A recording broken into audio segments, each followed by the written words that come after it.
Baik, selamat sore adik-adik mahasiswa. Jadi pada pertemuan kali ini saya share video materi yang mana sebenarnya materinya sudah kalian dapatkan minggu lalu.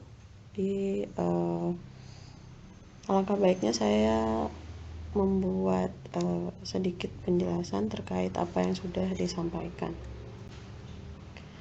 Sebenarnya sudah ada beberapa metode perbaikan tanah yang sudah kalian pelajari seperti itu ya. Jadi ada deep compaction, kemudian blasting, pre-compression, kemudian ada juga yang disebut dengan injeksi, grouting, kemudian stabilitas tanah dengan bantuan bahan luar atau tambahan. Ada juga kemarin dijelaskan terkait dengan bagaimana metode perbaikan tanah dengan bantuan bahan kimia, kemudian dengan cara termal.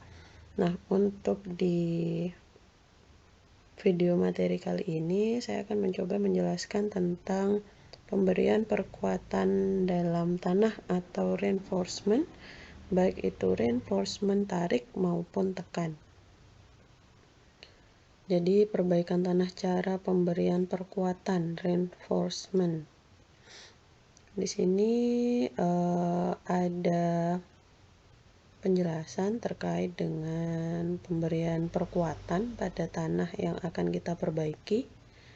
Jadi cara soil reinforcement ini merupakan cara yang paling pesat berkembang dalam 2 dekade akhir-akhir ini. Dan cara ini merupakan cara yang paling banyak dipelajari dan diminati orang. Cara ini pada pokoknya dapat dibagi menjadi 4 metode. Nah, 4 metode ini yang pertama namanya metode stone column. Jadi untuk di metode ini, tanah yang lunak ini dipasang kolom-kolom dari batu atau kerikil yang dipadatkan. Diameternya biasanya 0,6 sampai 1 meter dengan jarak tertentu. Kemudian pemasangan stone column bisa dengan cara vibroflotation atau cara pneumatic compaction. Jadi vibroflotation kalian sudah tahu metodenya, ini sudah dijelaskan pada pertemuan pertama. Kemudian stone column tersebut berfungsi untuk meningkatkan atau mendukung beban tekan dan kekuatan geser tanah, kemudian mengurangi settlement tanah yang diperbaiki. Cara perbaikan dengan stone column ini berfungsi seperti vertical drain, jadi untuk mempercepat waktu konsolidasi dari tanah yang compressible sehingga waktu pemampatan tanah dapat dipercepat. Selain stone column, juga umum dilaksanakan sand column yang dipasang dengan cara vibro composite. Jadi ada stone, ada sand. Stone itu adalah kerikilnya, sand itu adalah pasirnya. Metodenya juga beda. Kalau pakai stone itu caranya vibroflotation, tapi kalau pakai sand atau pasir itu caranya pakai vibrocomposer. Nanti cara-cara atau tekniknya kalian lihat lagi materi pada pertemuan pertama. Kemudian ini adalah konsep unit cell untuk pola square atau segi empat dan pola equilateral triangular, jadi segitiga sama sisi. Jadi polanya stone kolomnya seperti ini, jadi seperti kolom-kolom gitu ya, ada grid-gridnya. Di situ dijelaskan ada luas penampang unit, kemudian luas penampang stone column tersendiri. Di sini juga ada dinamakan garis batas unit cell sebelum diidealisasi ke bentuk penampang lingkaran. Nah, ini adalah konsep equilateral triangular. Kalau yang pertama tadi adalah konsep unit cell pola square-nya. Kalau ini pola triangular, atau triangular itu kan segitiga gitu ya. Ini segitiga sama sisi. Jadi yang dimaksud segitiga sama sisi itu yang ada di gambar. Kemudian Di sini dijelaskan juga sama seperti yang di depan, ada luas penampang unit sel, ada luas penampang stone kolom, kemudian batas unit sel sebelum didealisasi ke bentuk penampang lingkaran. Jadi membentuk segi 6. Kalau di depan tadi segi 4, ini membentuk segi 6. Jadi seperti ini untuk stone kolomnya atau sense kolomnya. Jadi mekanisme keruntuhan stone kolom pada tanah kohesif non homogen ditunjukkan pada gambar. Tanah kohesif itu tanah yang melekat, non homogen. Homogen itu seragam. Kalau non itu berarti tidak seragam. Jadi seperti itu ya.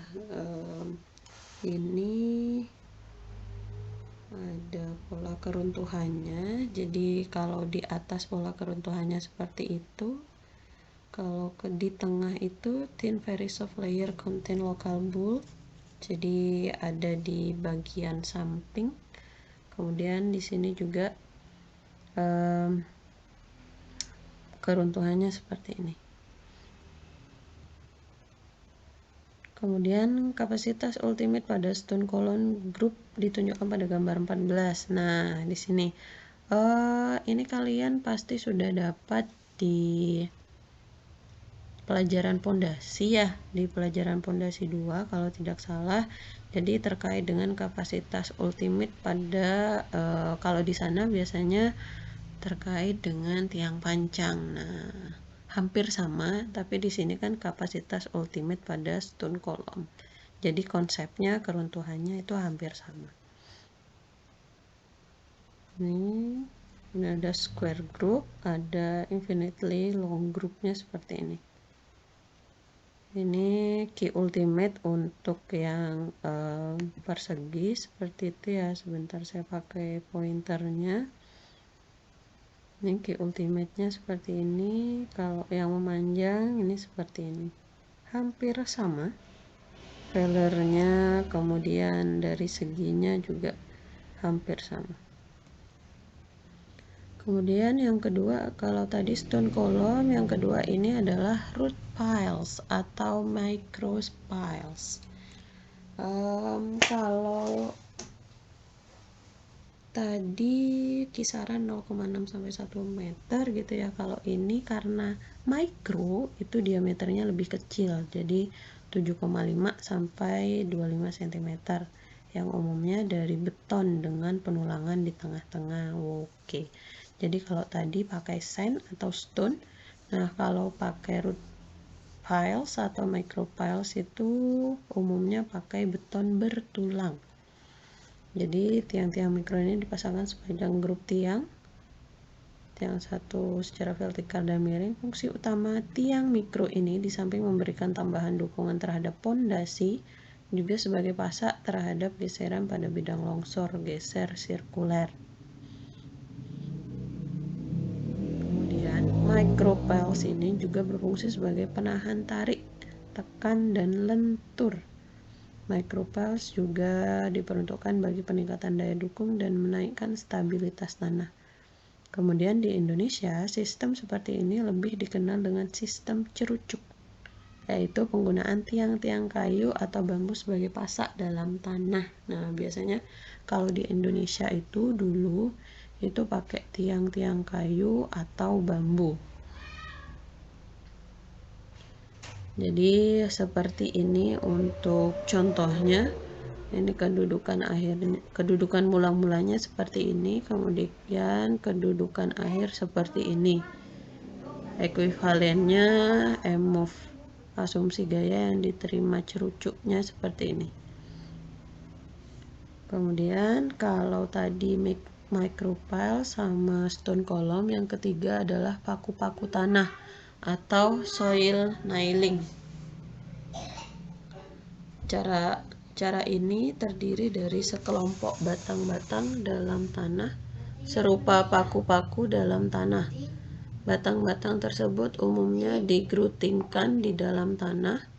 Kemudian soil nailing ini hampir serupa dengan baut batu atau yang biasa disebut rock bolt.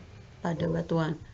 Kemudian fungsi utamanya ialah memperkuat tanah dengan menyatukan massa tanah di suatu bagian tanah yang kurang stabil, misalnya pada talut dan lereng-lereng. Jadi paku tanah ini terutama berguna untuk menahan tarik dan geser. Kemudian tujuan utama perbaikan tanah ini ialah meningkatkan stabilitas tanah. Tadi udah stone column, kemudian micropels, kemudian paku gitu ya. Yang keempat itu adalah reinforced earth, tanah yang diperkuat dengan bahan pengikat buatan.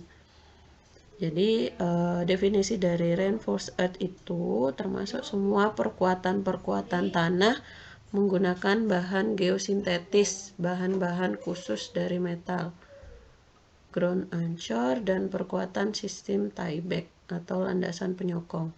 Kemudian yang kedua adalah yang termasuk bahan geosintetik untuk perkuatan tanah atau soil reinforcement, meliputi geotekstil, geogrid, dan geolinear element. Kemudian perkuatan pada reinforced earth seperti bahan geotekstil dan sejenisnya berfungsi terutama untuk menahan tarik. Jadi agak sedikit berbeda di sini. Kalau reinforced earth itu berfungsi terutama untuk menahan tarik. Bahan ini dapat meningkatkan daya dukung tanah dan memperkokoh stabilitas tanah.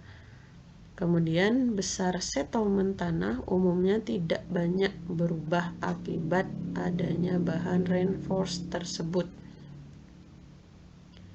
Nah, ini adalah ringkasan cara perbaikan tanah. Jadi dari yang pertama yang kita bahas terkait dengan fibrocompaction, kemudian blasting, particle growth, kemudian chemical displacement, dan lain sebagainya, itu diberikan diagram seperti ini.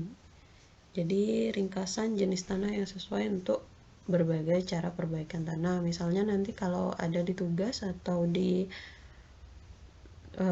ujian, jadi misalnya untuk particle size 0,01, kemudian jenis tanahnya silt atau clay.